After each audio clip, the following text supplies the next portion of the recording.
안녕하세요. 킨더버스입니다. 아이들이 가장 많이 하는 오해 1위는 우리 반 선생님은 유치원에서 산다. 유치원에 먹고 잔다. 네. 특히나 늦은 밤에 유치원에 불 켜져 있으면 산책 나왔다가 어머 선생님 아직도 잠 안 자나 봐 이러면서 오해를 하잖아요. 그리고 또 있어요. 네. 아이가 엄마 보고 싶다고 막 울면 제가 또 일부러라도 나도 엄마 보고 싶은데 이러면서 갑자기 울음을 뚝 끊지면 선생님도 엄마가 있어요. 가족도 없고 집도 없고. 한마디 해주세요. 얘들아, 선생님도 엄마가 있고 집이 있고 딸이 있고 아이들이 있고 있을 거 다 있단다. 아이들은 참 오해도 예쁘게 해요. 맞아. 그죠? 네. 근데 이제 중요한 거 어머님들이 기간에 대한 오해 한번 풀어볼게요. 잘 해결돼야 될 것 같아요. 얼마 전 댓글을 보니까 어린이집과는 달리 유치원에 가면 약도 혼자 먹어야 하고 화장실 처리도 스스로 해야 되고 선생님들이 안 도와주신다고 하는데 정말인가요? 하고 댓글이 올라왔어. 이런 오해가 왜 생겼을까? 그렇지 않은데 이런 오해가 생기니까 억울했거든요. 선생님이 이제 현장 이야기 들려주세요. 7세가 졸업할 때까지 혼자서 약을 먹거나 하지는 않아요. 선생님들이 투약을 해서 다 보시고 혹시나 냉장 보관해야 될 약은 냉장 보관하시고 정확한 시간에 맞추어서 투약하시고 그러거든요. 뭐 그런 거 있을 수 있죠. 이렇게 주고 자기가 쭉쭉 음. 빨아먹고 그리고 물에 헹궈주는 것도 선생님이 해주시고 그럴 수는 있죠. 혼자 약을 먹을 일은 없어요. 또 하나, 화장실 처리. 당연히 도와줍니다. 아이들은 특히나 5세, 6세 네. 신체 발달상 내 손이 닿지 않아요. 똥꼬에. 굉장히 어렵고요.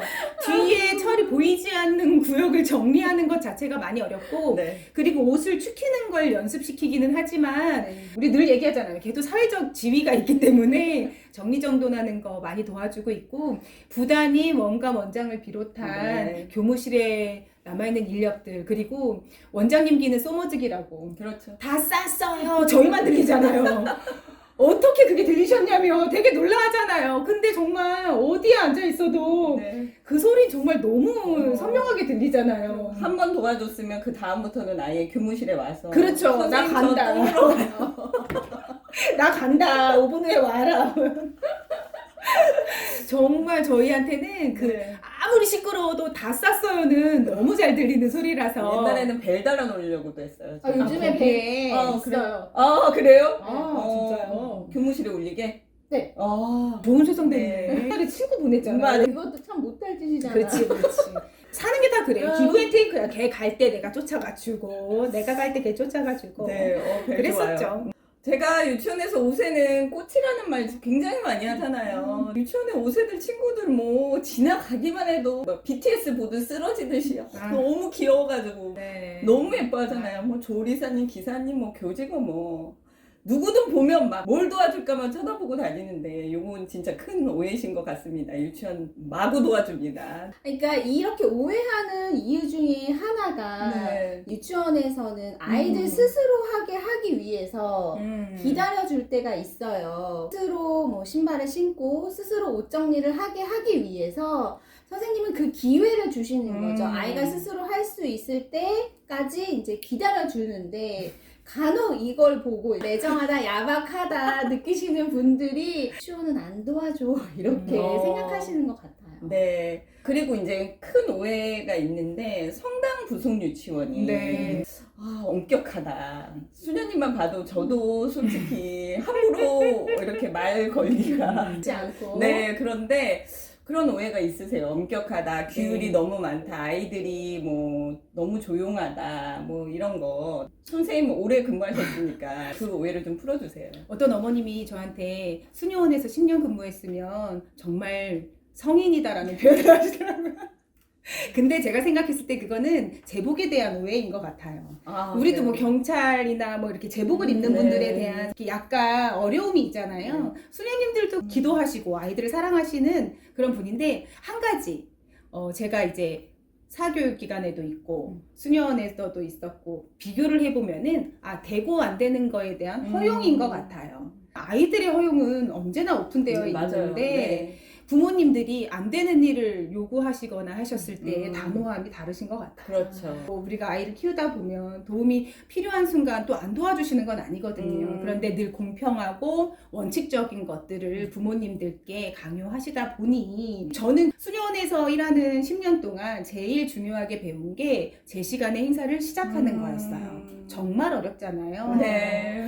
제 시간에 행사를 시작하는 것이 일찍 오신 분들에 대한 예의다. 아. 그리고 먹거리로 장난하지 않는 것이 아이에 대한 예의다. 신의와 원칙을 좀 많이 강조하셨던 것 같아서 그런 부분들은 저도 뼛속까지 좀 잘 배우기는 했던 것 같아요. 네, 저희 딸 아들이 다 이제 성당 부속 네, 유치원에 그쵸, 다녔잖아요.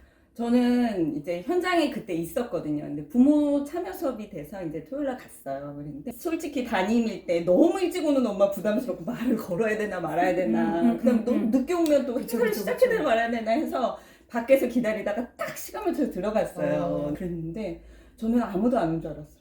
너무 조용해가지고. 그랬는데 문을 열어보니까 이미 다 매트를 펴고 다 교구놀이를 하고 있는 거예요, 벌써. 네. 와, 이럴 수가. 근데 가정통신문에 뭐라고 했었냐면 양말을 꼭 신으라. 그 다음에 부모님 중에 딱 한 분만 오셔라. 그 다음에 동생 절대 안 된다. 그런데 진짜 약속을 안 지키신 분이 딱 한 분도 없는 거예요. 아버님들 양말 그 한 여름이 7월에 했거든요. 그런데도 다 양말 신으시고 약속 다 지키시고 어떻게 이렇게 한 분도 그거에 대해서 의의를 제기하시지 않는 거예요. 우리 보면 뭐 동생 맡길 데 없는데 좀 데려가면 안 돼요. 조용히 있을게요. 뭐 그러면 아빠도 궁금한데 어떡해요. 이렇게 하시는데 맞아요, 많죠. 원칙을 딱 지키시는 거 보면서 와 부럽다. 나도 이런 유치원에 근무하고 싶다라는 생각이 진짜 들었어요. 그러면 부모님, 유치원, 선생님, 아이 모두 다 한 방향으로 가고 있는 거예요. 맞아요. 교육이 제대로 이루어질 수밖에 없겠다라는 생각이 들어서 와 참다운 교육은 허튼 거에 좌지우지되지 않는 이런 교육이구나라는 거를 뼈저리게 느꼈거든요. 제가 수녀원에 있을 네. 때 1년에 한 번 하는 큰 행사가 있었는데 2,000명을 대상으로 하는 행사였어요.